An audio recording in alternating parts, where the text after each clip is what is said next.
Why hello there. This is James Barnett, creator and producer of the Night's End podcast. Just a quick one before the episode starts. Our art competition is still open for 5 more days, or a little longer, depending on where you are in the world. For your chance at $50 US and a Night's End mug, head over to nightsend.com and submit some artwork now inspired by our podcast. Also, we are open for submissions to Halloween-themed stories from 4,000 to 8,000 words. We are working on a special Halloween series that you are going to want to be part of. As with the art competition, please head to nightsend.com to submit.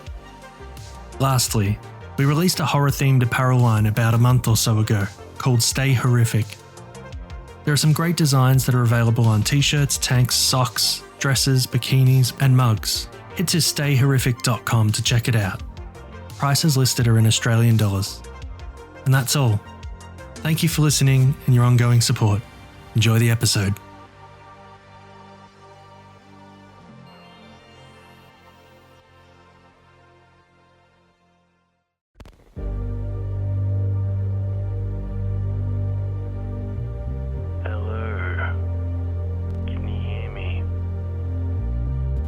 Make sure you take the right door on your way down. There's no telling where you'll end up.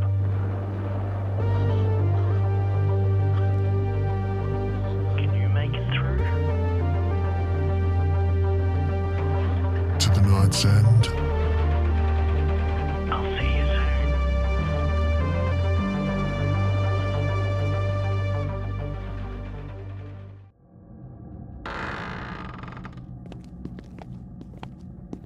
Let's hope that doctor isn't somewhere in this house. I would be like a fountain of life for that guy. My sins are numerous and many. Probably immeasurable. These people keep talking about how bad they have it here, being stuck in a mansion. Well, they haven't seen my house. The pain I put my prisoners through on a daily basis. Well, hell would be a picnic, really. What are you doing in this house? The lost will claim you. He will devour you. This must be Belle Mortaine, the elusive lady of the house gone mad. Quickly, friend. Let's move on to the next room.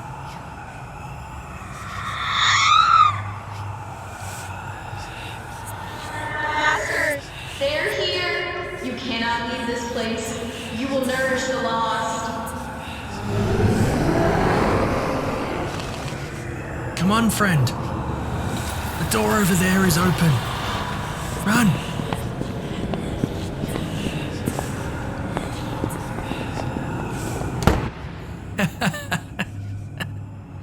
I love how we think that this wooden door will stop a ghost.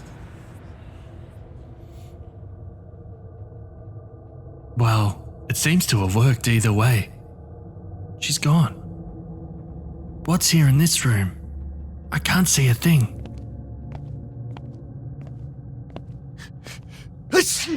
Who's there? Do you mind getting your hand off my face?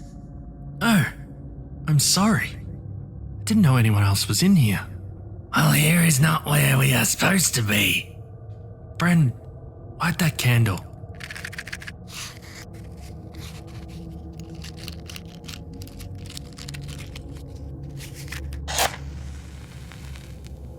Ah, that's better.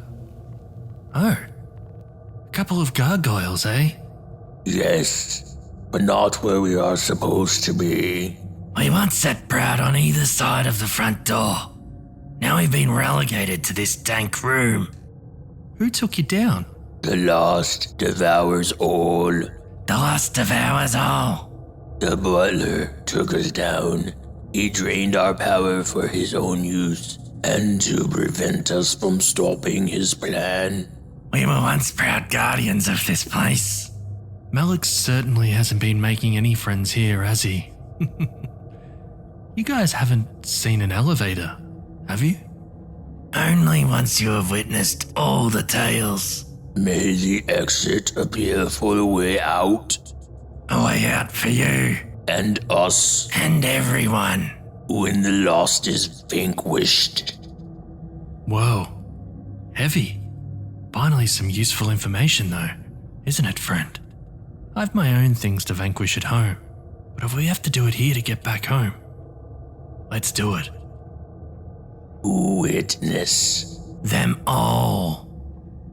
All right, friend. Grab that pedestal.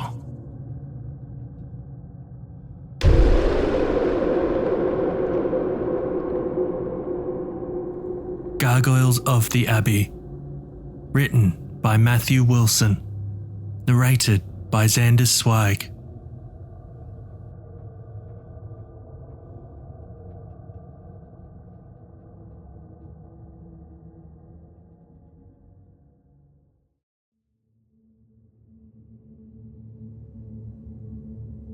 When I awoke, they were watching.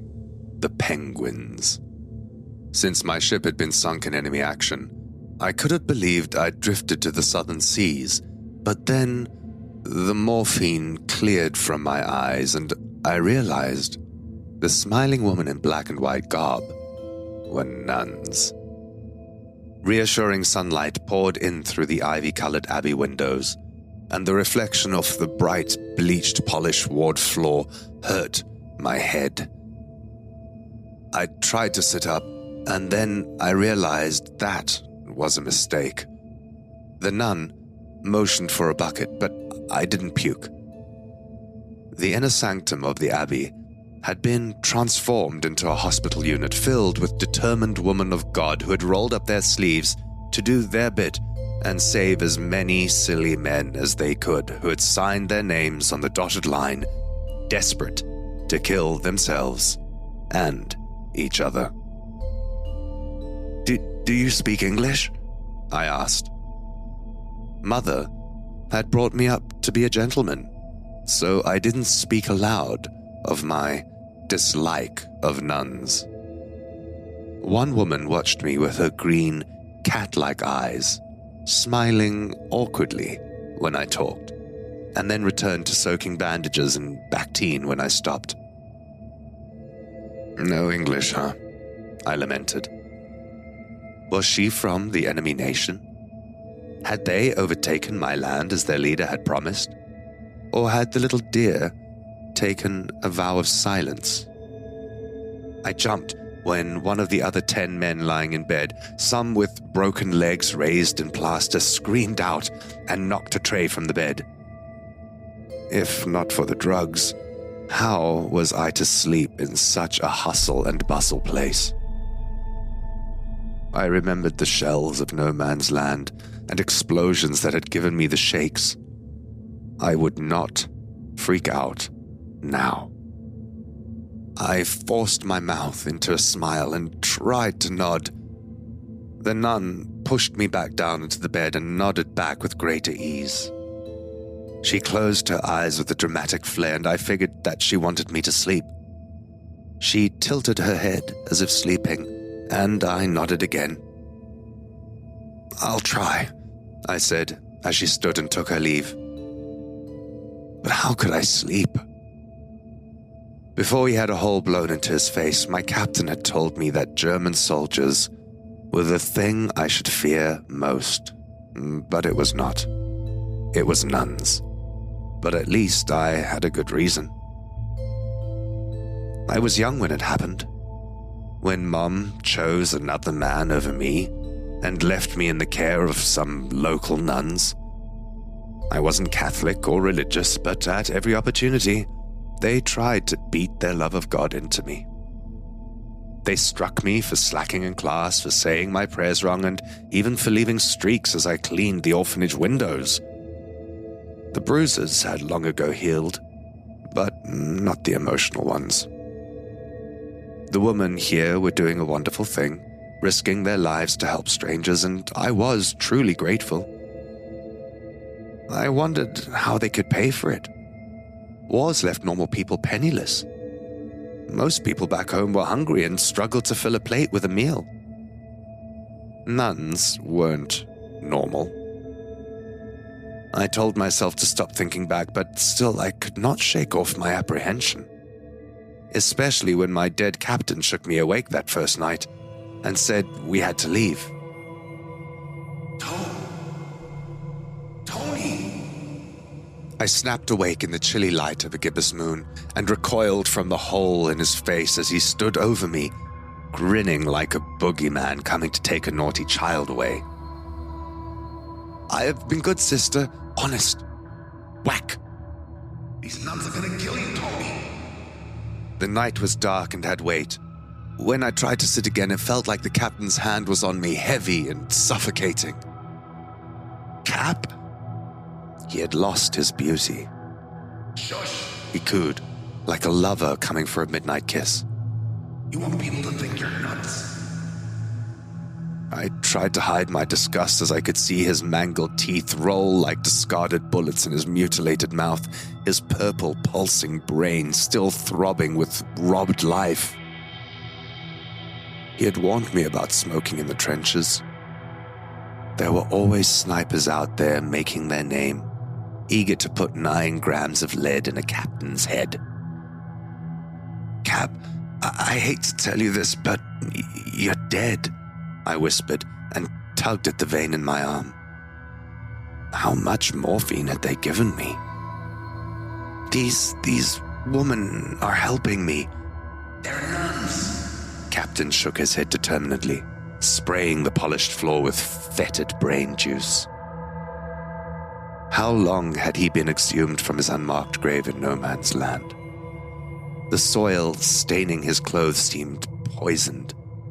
His eyes were bright and excited, but carried no life.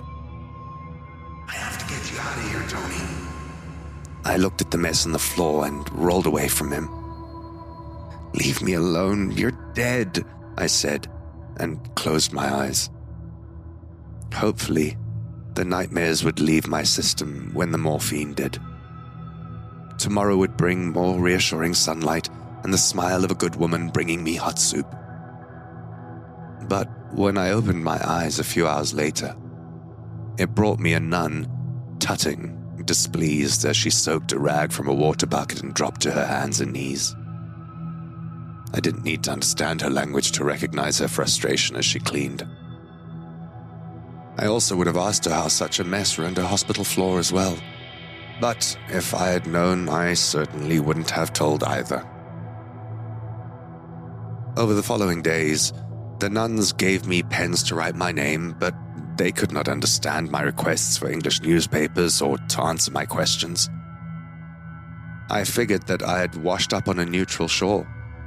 The death of my captain had been too much for me on land, and I had transferred to the Baltic Navy, setting sail to root out any German warships carrying cargo or men to foreign battlefields.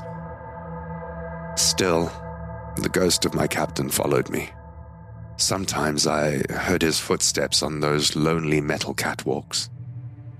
I thought I had gotten far enough away, but still he had followed me. And when I heard the screams at night, I expected it to be him still telling me we had to run, that he had seen terrible things here. But dead men did not speak. Men with only one eye did not see well. I was beaten in body and mind and needed rest. I would not listen to the ramblings of my guilty mind. The captain was gone, and I would accept it in time. I would heal, and probably be shipped off again to a needless war when I did.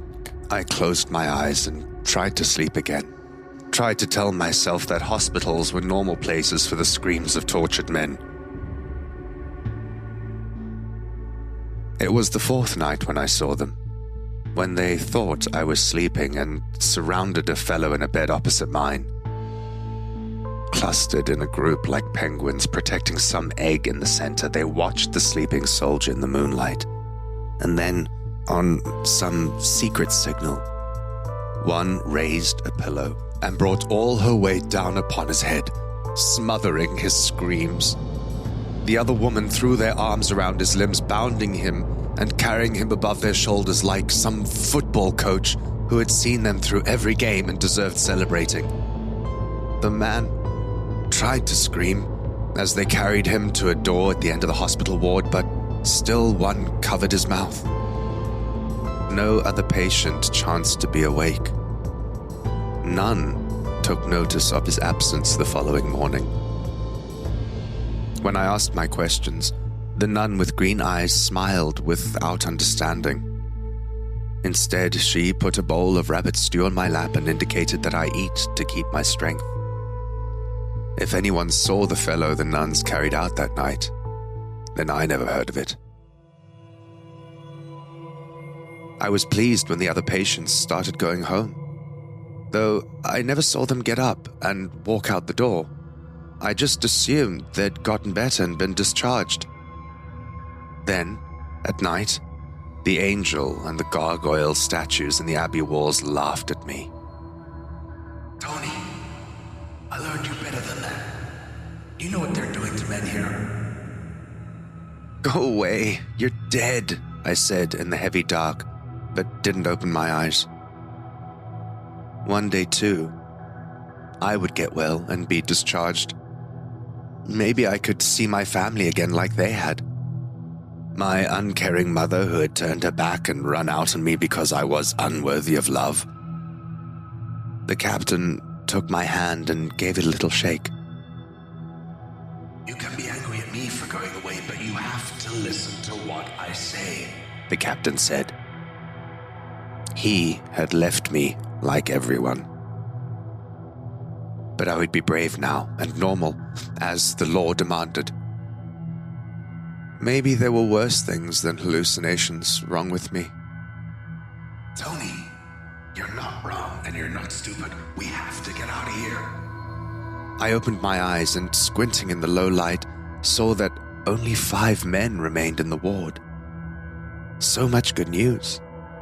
The nuns had worked their magic and made them well, and every time one patient left, the nuns brought me rabbit soup to celebrate.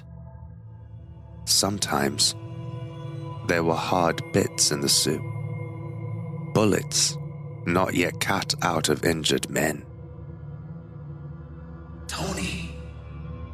It's not too late for me, is it, Cap? I asked. The captain shook his head, and again I wished he lived so I could kiss him. I think it rather is, he lamented, and indicated at my legs. When I pulled back the sheets, I screamed until the nuns filled my veins with morphine, so much so that even the reassuring whisper of the captain could not stir me from its stupor for a long time. In the sunlight, everything was nice. The nun with green eyes pointed hopefully at the stumps where my legs had been and tried to indicate some mime I could not make out. War was a ghastly business. Who knew in what condition these wonderful women had found me? Maybe my legs had been mangled when my ship had sunk, broken by bullets in the climax of the battle that had taken both our vessels to the bottom of the seabed. Amputation had been essential to save my life. So many hungry mouths to go around. War was a ghastly business. So little food and many mouths to feed. Shut up. It had to be that night. Tonight, for once, the idea entered my head that they would come for me, to hack me to pieces, to cease their grumbling guts. I could not evict it. I nodded, and though she didn't understand, I told the nun I would rest. I would do as she indicated and sleep. But I did not tell her about the knife I slipped off my breakfast tray and secreted beneath my mattress. Like many of my secrets, that one was for myself. Tony! When the night came, so did the coo of the captain. They'll be coming soon. You have to get up. Yeah, I'll fly out the window like a fairy. The men at the barracks had called me worse. Men armed with bayonets weren't my only enemy back home. Here we go, Captain said. This is gonna hurt now, Tone. I bit my lips, tasting blood, grateful for any other scent than that damn bleach in my nostrils as I pushed myself off the bed and into a dazed sitting position on the floor. The nun would be mad that I was making a mess. Crawl now. Crawl for your life. I did, the knife in my trembling hand, leaving scratch marks in the hard, cold tiles. But where could I go? There had to be a car outside I could drive, with no legs. Men laughing at the barracks were right. There was no happy ending for me. "Hello?" a woman sang out softly, and when the world stopped spinning and I looked up, I realized that the wall had lost the face of one of its gargoyles. The thing dressed in a nun's garb had nothing else resembling a human. Only one thing seemed familiar as before. "Gorskeldu?" the thing with green cat-like eyes asked hungrily. Come on, lad. The captain encouraged me. The door. I didn't make it. The nun closed the distance between us in one spring as she locked her long, pale fingers around my throat and squeezed. Those green eyes I had thought so charming stared interestingly into mine, curious as to when the lights would leave them. I was right. I had never liked nuns. I thought and had forgotten about the knife in my hand until I struck out at her and was rewarded by a shriek. Shocked and enraged, the nun fell back, hissing like a scratched cat, yelling out for her sisters. Doors opened and candlelight hurried through them. I asked for the captain's forgiveness for letting him down, but instead of answering, he buzzed at me. Then a drone vibrated my ears. Then, when the priceless Abbey windows exploded inwards, I realized the enemy wished to expand their empire even further than my own shores. "Luftangriff!" someone screamed, and the woman ran back the way they had come. I needed no translation to recognize an air raid. Somewhere, an alarm wailed as bombers filled the clouds and women screamed as they ran to shelter. Men sat up in their beds, disoriented and afraid. One reached out to the nurse, calling for water, and she struck him with a glass. Her lips were curled back in a fury I had created, and when the glass was broken glass in her bleeding hands, she used the fragments to cut his throat. Then, when she found him dead and her rage unabated, she turned around and set off after me. But I had not lived in the trenches so long by being a slow learner. Finally, I acted and crawled away as quickly as I could as she had murdered. Outside, great fires turned the night as bright as day. The city was burning. The ambulances wailed. How long had this great abbey stood? Was it a national treasure? Maybe firefighters would rush here to save it for history's sake. Maybe I would not be forsaken after all. The floor was sticky as I crawled into the kitchen, filled with bubbling pans of cooked meat that upended and spilled down the ruined cupboards as more bombs fell, and their explosions rattled the ground as if a train were passing by. I refused to die like this, after such horrors of war, after all I'd been through. Not like this. I had survived nuns before, and I intended to do so again. Even when an incendiary struck the roof and brought down half of the Abbey spire down in the hospital ward, the ground seemed to lift, throwing me against a cooker where I rested, sitting and breathing heavy like a puppet with its strings cut. The green-eyed nun seemed empathetic to the carnage as she strode through the dust, raining down like a witch who could disappear and reappear as smoke. She pushed the door open and smiled, greeting. She asked. I don't know what you're saying, I said, and waved her on, defeated. Hopefully, it would be quick. Seeming to read my mind, the nun advanced and nodded her head. The knife in her hand seemed so big, she moved it with expert grace. All those patients she had given peace to. I waited till the last moment, so that she was close so I could see the hate in her eyes before I reached up over my head, grasped the handle of a pot of soup and threw it into her face. There were still ringed fingers in there, and though it was not piping hot and her flesh didn't sizzle as it should have, I still felt great pleasure as she threw her hands up in disgust and shrieked. Nun staggered back, slashing the air with one hand blindly and scooping out the gunge on her face with the other. I don't know if it was the soup or the blood, but she gave a final enraged shout when she lost her footing and slipped on her back. Then, the last explosion I heard was a terrible, thundering crash as the roof finally gave and plummeted inward, but even that couldn't cover up the nun's scream as it covered her. Then, there was an awful crunch, and then nothing.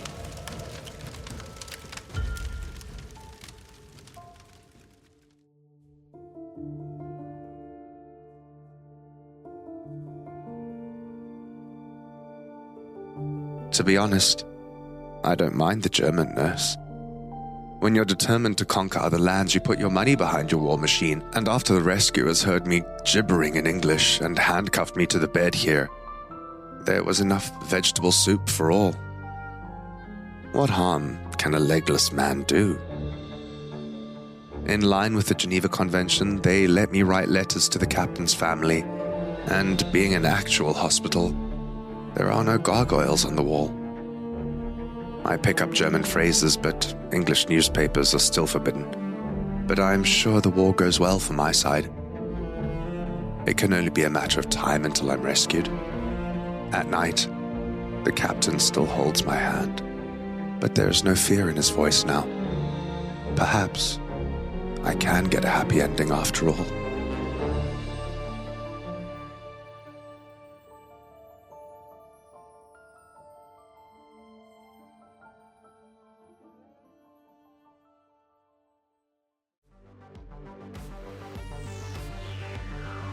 You've been listening to the Night's End podcast, which is a production of Dissonance Media.